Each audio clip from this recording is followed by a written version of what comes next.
If God is calling you to fast, I like to give you an idea of what to expect and how to properly fast, okay?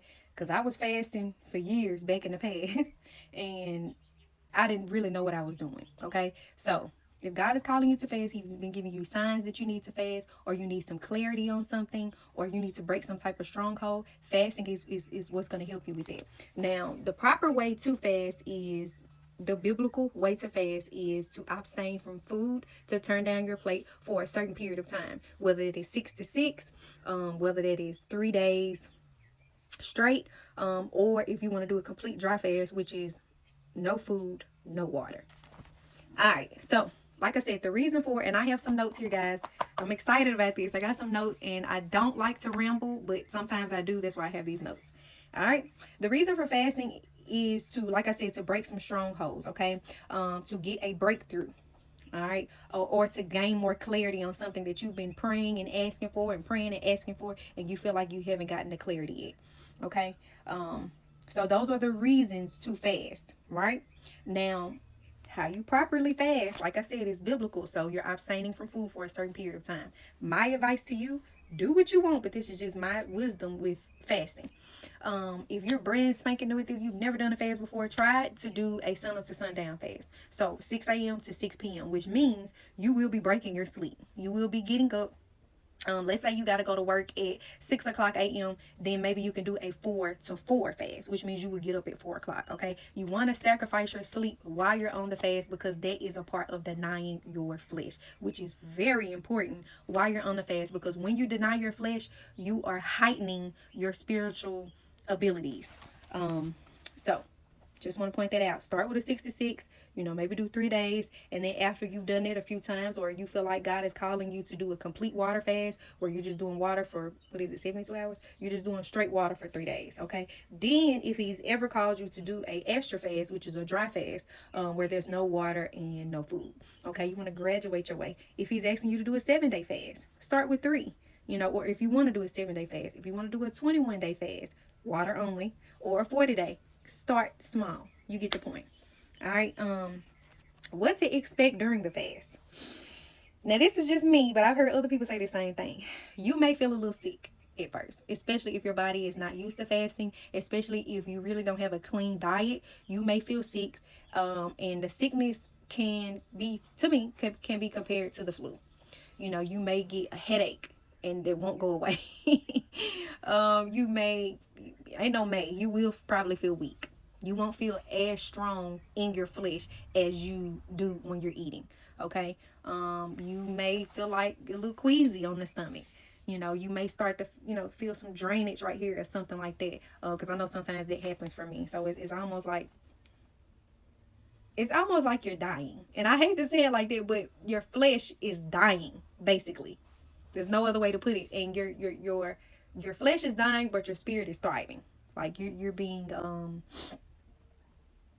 spiritually heightened. That's the best way I know how to explain it. All right, so the don'ts of fasting: don't use fasting for weight loss. If you want to lose some weight, honey, go on a cleanse.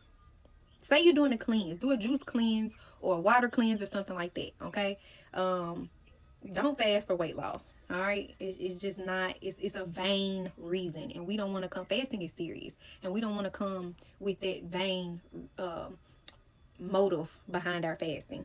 Let's see what else I got. But don't fast for weight loss, but it can clear your digestive tract. Okay, to give your body a break. And another don't of fasting: don't use it to get something out of God, like He's a magician. However, have an intent when you fast. Okay, if that makes sense. Don't use God like He's a magician. But have an intent when you go into your fast. Don't just say, "Oh, I'm just fasting to get closer to God." If you want to do that, that's your business. But I'm pretty sure it's an area of your life you need help in, you need clarity on, you need a breakthrough on. Fast for that. Which leads me to my next point. You want to write 3 things down. Right? Yes, because the Bible says in Habbakkuk, when it says the book of Habbakkuk, write it down and make it plain. There's power. There's so much power in writing things down. So write these 3 things down that you want to focus on during your fast. Okay. Find scriptures surrounding these three different things. So if you are in a huge financial lack in this season of your life, you want to find verses that cater to, a financial breakthrough or the riches of heaven or whatever, right? So that's just an example. If you are battling depression, because see, I fasted for that before, depression. You want to find scriptures. I want to say it's in the book of Psalm where it says God is close to and heals the brokenhearted. You want to actually recite those verses in your prayers. For example, God will heal my heart. God is close to me and he will heal my broken heart. You see how I did that? I took the verse and I put myself in it. Write it down. I'm telling y'all, this stuff works. Let's see what else we got here.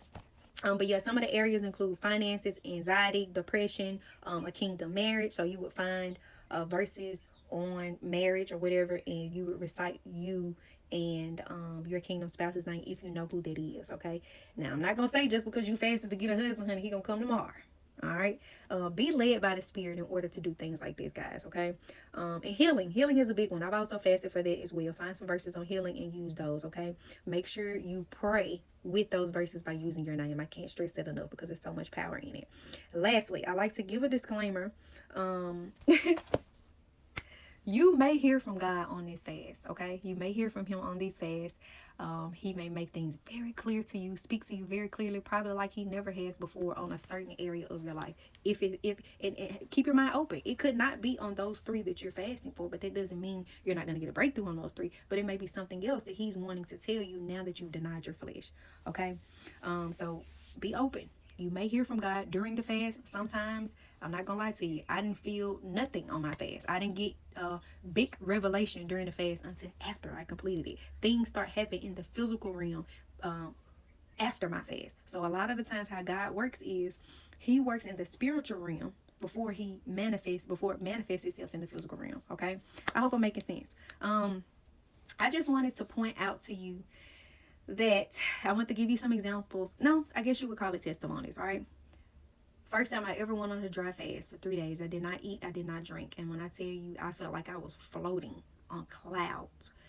That truly God had given me the grace to complete that fast. So guys, do not think that you are, being spiritually acclaimed or strong by saying, I'm going to do a dry fast. If God ain't leading you to do that, don't do it, because it takes it takes a lot out on your body. But he led me to do it, and oh my gosh, he showed me so much on that fast, y'all. I will never forget that fast for as long as I live. And once I completed the fast, I moved. I had been wanting to move for 2 years out of this apartment that I was in.